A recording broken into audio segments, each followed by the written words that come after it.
ओम नमः शिवाय। प्रिय भक्तों, आप सभी का भक्ति चैनल पर हार्दिक स्वागत है। आप सभी आज सुनेंगे 32 पूर्णमासी की व्रत कथा। द्वापर युग में एक समय की बात है कि यशोदा जी ने श्री कृष्ण से कहा, हे कृष्ण, तुम सारे संसार के उत्पन्न करता, पोषक तथा उसके संहार करता हो। आज कोई ऐसा व्रत मुझसे कहो जिसके करने से मृत्यु लोक में स्त्रियों को विधवा होने का भय ना रहे तथा वह व्रत सभी मनुष्यों की मनोकामनाओं को पूर्ण करने वाला हो। श्री कृष्ण कहने लगे, हे माता, तुमने अति सुंदर प्रश्न किया है। मैं तुमसे ऐसे ही व्रत को सविस्तार पूर्वक कहता हूँ। सौभाग्य की प्राप्ति के लिए स्त्रियों को 32 अर्थात 32 पूर्णमासी का व्रत करना चाहिए। इस व्रत को करने से स्त्रियों को सौभाग्य संपत्ति मिलती है। यह व्रत अचल सौभाग्य देने वाला और भगवान शंकर के प्रति मनुष्य मात्र की भक्ति को बढ़ाने वाला है। यशोदा जी कहने लगी कि हे कृष्ण, सर्वप्रथम इस व्रत को किसने किया था, इसके विषय में सविस्तार पूर्वक मुझसे कहो। श्री कृष्ण कहने लगे कि इस भूमंडल पर एक अत्यंत प्रसिद्ध राजा चंद्रहास से पालित अनेक प्रकार के रत्नों से परिपूर्ण कातिका नाम की एक नगरी थी। वहां धनेश्वर नाम का एक ब्राह्मण था। इसकी स्त्री अति सुशील और रूपवती थी। दोनों ही उस नगरी में बड़े ही प्रेम के साथ रहते थे। घर में धन धान आदि की कोई कमी नहीं थी। उनको एक बड़ा दुख था, उनके कोई संतान नहीं थी, जिस वजह से वह बहुत ही दुखी रहते थे। एक दिन एक बड़ा तपस्वी योगी उस नगरी में आया। वह योगी वहाँ के सब घरों से भिक्षा मांगकर भोजन किया करता था, लेकिन उस ब्राह्मण के घर से भिक्षा नहीं मांगा करता था। एक दिन योगी गंगा के किनारे भिक्षा मांगकर प्रेम पूर्वक खा रहा था कि धनेश्वर ने योगी के सब कार्य किसी प्रकार से देख लिया। अपनी भिक्षा के अनादर से दुखी होकर धनेश्वर योगी से बोले, और सभी घरों में भिक्षा लेते हैं, परंतु मेरे घर की भिक्षा आप कभी नहीं लेते, इसका कारण क्या है? योगी कहने लगा कि आपके धर्म हमें इस बात की आज्ञा नहीं देता है, क्योंकि अभी आप गृहस्थ जीवन में एक सुख से वंचित हैं। आपके घर संतान ना होने पर मैं आपके घर की भिक्षा स्वीकार नहीं करूंगा। उन्होंने कहा कि जिसे संतान नहीं है उसके घर से भिक्षा लेने से मेरे भी पतित हो जाने का भय है। धनेश्वर यह सब बात सुनकर बहुत दुखी हुआ और हाथ जोड़कर योगी के पैरों पर गिर पड़ा तथा दुखी मन से कहने लगा कि आप मुझे संतान प्राप्ति का उपाय बताएं। आप सर्वज्ञ हैं, मुझ पर अवश्य ही कृपा कीजिए। धन की मेरे घर में कोई कमी नहीं है, लेकिन मैं संतान ना होने के कारण अत्यंत दुखी हूँ। आप मेरे इस कार्य का हरण कीजिए। यह सुनकर योगी कहने लगे, तुम चंडी की आराधना करो। घर पहुंचकर उन्होंने यह सब बातें अपनी पत्नी को बताई और खुद वन में चला गया। वन में पहुंचकर उसने चंडी की आराधना और उपवास किया। चंडी ने 16वें दिन उसके सपने में दर्शन दिया और कहा कि हे धनेश्वर, जा तेरे पुत्र होगा, लेकिन उसकी आयु सिर्फ 16 वर्ष होगी। 16 वर्ष की आयु में ही मृत्यु हो जाएगी। अगर तुम दोनों स्त्री पुरुष 32 पूर्णिमा का व्रत करोगे तो वह दीर्घायु हो जाएगा। जितने तुम्हारे समर्थ हो उतने आटे के दिए जलाकर शिव जी का पूजन करना, लेकिन पूर्णमासी 32 होनी चाहिए। सुबह होते ही तुम्हें इस स्थान के पास एक आम का वृक्ष दिखाई देगा। उस पर चढ़कर एक फल तोड़कर अपने घर चले जाना। अपनी स्त्री से इसके बारे में बताना। सुबह स्नान होने के बाद वह स्वच्छ होकर श्री शंकर जी का ध्यान करके उस फल को खा लेगी। तब शंकर भगवान की कृपा से उसको गर्व हो जाएगा। वह ब्राह्मण सुबह उठा तो उसे उस स्थान पर आम का एक वृक्ष दिखाई दिया और उससे फल तोड़ने के लिए चढ़ा, लेकिन वह पेड़ पर चढ़ नहीं पा रहा था। यह देखकर उसे बहुत ही चिंता हुई, किंतु उसने भगवान श्री गणेश की उपासना की और कहा कि हे दयानिधे, हे दया सिंधु, अपने भक्तों के विघ्नों का नाश करने वाले, उनके मंगल कार्य को करने वाले, दुष्टों का नाश करने वाले, रिद्धि सिद्धि को देने वाले, आप मुझे इतना बल दें कि मैं अपनी मनोकामना को पूरी कर सकूं। इसके बाद धनेश्वर पेड़ पर फल तोड़ने के लिए चढ़ गया और उसने देखा कि उस वृक्ष में एक आम के फल के अलावा और कोई फल नहीं लगे हुए थे। उसने सोचा कि वरदान से जो फल मिला है वह यही है। उसने तुरंत ही उस फल को तोड़कर अपनी पत्नी को लाकर दे दिया। उसकी पत्नी ने भी अपने पति के कहे के अनुसार इस फल को खा लिया और वह गर्भवती हो गई। देवी की कृपा से उसे बहुत ही सुंदर पुत्र पैदा हुआ। उसका नाम उन्होंने देवीदास रखा। माता पिता के हर्ष के और शोक के साथ वह बालक बढ़ने लगा। भगवान की कृपा से बालक बहुत ही सुंदर और सुशील था। विद्या पढ़ने में बहुत ही निपुण था। दुर्गा जी की कथा के अनुसार उसकी माता ने 32 पूर्णिमा का व्रत रखा। जैसे ही 16वां वर्ष लगा तो दोनों पति पत्नी बहुत ही दुखी हुए और उन्होंने सोचा कि कहीं उनके पुत्र की मृत्यु ना हो जाए। उन्होंने सोचा अगर यह घटना उनके सामने हो गई तो यह सब कैसे सहन कर पाएंगे। तभी उन्होंने देवीदास के मामा को बुलाया और 1 वर्ष के लिए देवीदास को काशी में पढ़ने के लिए भेज दिया।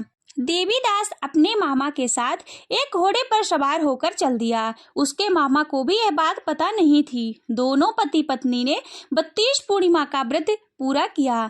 दूसरी तरफ मामा और भांजा दोनों रात गुजारने के लिए रास्ते में एक गांव में रुके। उस दिन उस गांव में एक ब्राह्मण की कन्या का विवाह होने वाला था। जिस धर्मशाला में वर और बारात के बाकी लोग रुके हुए थे उसी धर्मशाला में देवीदास और उसके मामा ठहर गए। उधर कन्या का तेल आधी चढ़ने के बाद जब लग्न का समय आया तो वर की तबीयत खराब हो गई। वर के पिता ने अपने परिवार वालों से विचार विमर्श करके कहा कि देवीदास मेरे पुत्र के जैसा ही सुंदर है, क्यों ना मैं विवाह के सारे लग्न इसके साथ करा दूं और बाद में बाकी के सारे काम मेरे बेटे के साथ पूरे हो जाएंगे। ऐसा कहने के बाद वर के पिता देवीदास को मांगने के लिए उसके मामा के पास आए और उन्हें सारी बात बताई। मामा ने कहा कि जो कन्यादान में कुछ भी मिलेगा वह सब हमें दे दिया जाए तो मेरा भांजा इस बारात का दूल्हा बन जाएगा।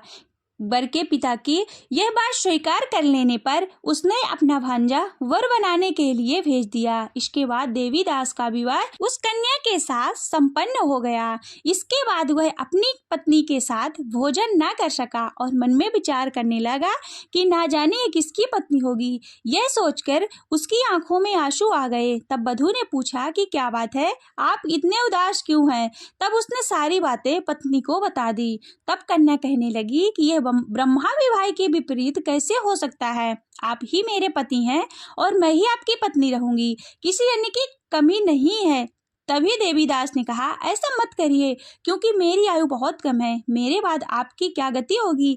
लेकिन उसकी पत्नी बहुत दृढ़ निश्चय वाली थी। उसने कहा जो आपकी गति होगी वही मेरी गति होगी। हे स्वामी, आप उठिए और भोजन कीजिए। दोनों ने रात साथ में भोजन किया और शेष रात्रि सोते रहे। सुबह देवीदास ने अपनी पत्नी को 4 नगों से जड़ी हुई एक अंगूठी दी और एक रुमाल दिया और बोला कि हे प्रिय, इसे लो और संकेत समझकर स्थिर चित्त हो जाओ। मेरा मरण और जीवन जानने के लिए एक पुष्प वाटिका बना लो, उसमें सुगंधी वाली एक नवमल्लिका लगा लो, उसको प्रतिदिन जल से सींचा करो और आनंद के साथ खेलो कूदो और उत्सव मनाओ। जिस समय और जिस दिन मेरे प्राणात हो जाएं तो ये फूल सूख जाएंगे और जब वे फिर हरे हो जाएं तो जान लेना कि मैं जीवित हूँ। यह समझाकर वह वहां से चला गया। इसके बाद जब वर और बाकी बाराती मंडप में आए तो कन्या ने उसे देखा और कहा कि यह मेरा पति नहीं है, मेरा पति वह है जिसके साथ रात्रि को मेरा विवाह हुआ है।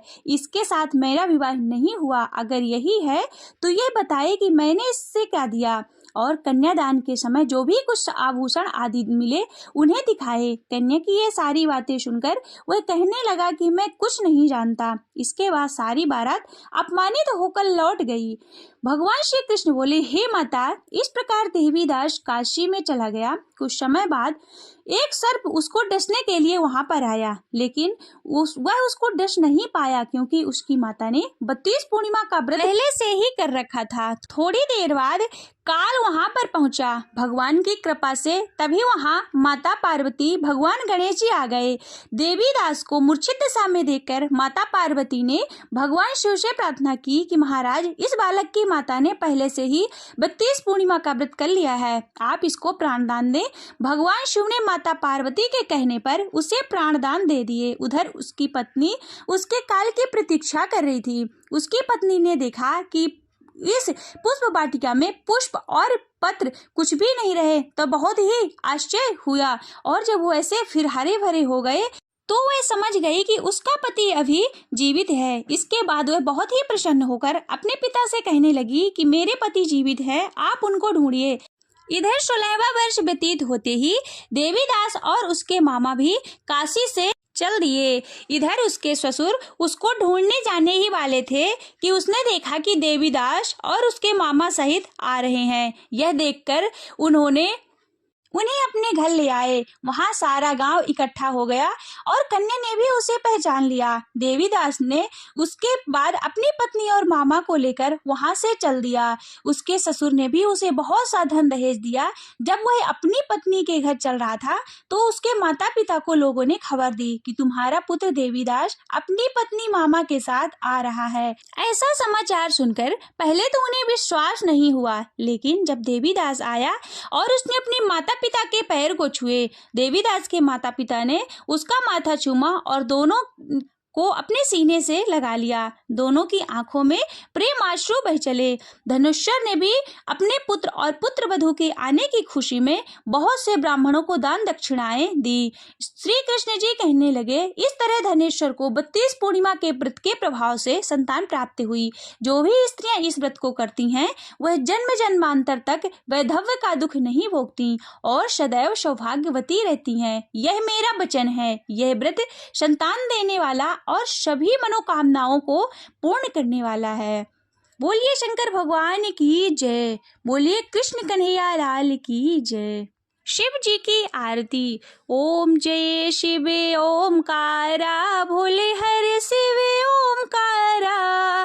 ब्रह्मा विष्णु सदा शिव, ब्रह्मा विष्णु सदा शिव, अर्धांगी धारा। ओम जय शिव ओमकारा।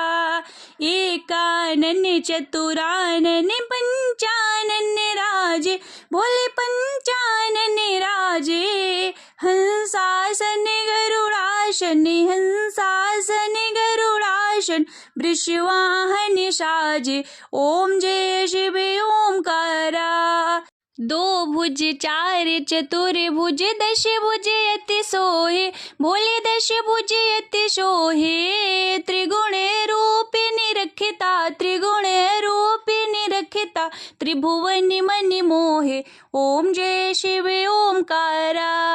अक्षमाला वनमाला, रुंडमाला धारी, भोले रुंडमाला धारी। चंदन मृग मद शोहे, चंदन मृग मद शोहे, भाले शशिधारी। ओम जय शिव ओमकारा। श्वेतांबर पीतांबर, बागांबर अंगे, भोले बागांबर अंगे। शनिकादिक ब्रह्मादिक, शनिकादिक ब्रह्मादिक, भूतादिक संगे। ओम हरे हरे हरे महादेव।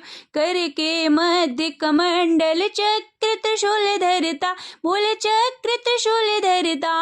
जग करता जग हरता, जग करता जग हरता, जग पालन करता। ओम जय शिव ओमकारा। काशी में विश्वनाथ विराजत, नंदी ब्रह्मचारी, भोले नंदी ब्रह्मचारी। नित्य उठे भोग लगावत, नित्य उठे भोग लगावत, महिमा यति भारी। ओम जय शिव ओमकारा। ब्रह्मा विष्णु सदा शिव, जानते अविवेका, भोले जानते अविवेका। प्रणवाक्षर के मध्य, प्रणवाक्षर के मध्य, ये तीनों एका। ओम हरे हरे हरे महादेव। त्रिगुण शिव जी की आरती जो कोई नर गावे, स्वामी जो कोई नर गावे, कहत शिवानंद स्वामी भजते हरि हर स्वामी, मनवांचित फल पावे। ओम जय शिव ओमकारा, जय शिव ओमकारा, भोले हर शिव ओमकारा, ब्रह्मा विष्णु सदाशिव, ब्रह्मा विष्णु सदाशिव, अर्धांगी धारा। ओम जय शिव ओमकारा, ओम जय शिव ओमकारा। नमः पार्वती पतये, हर हर महादेव।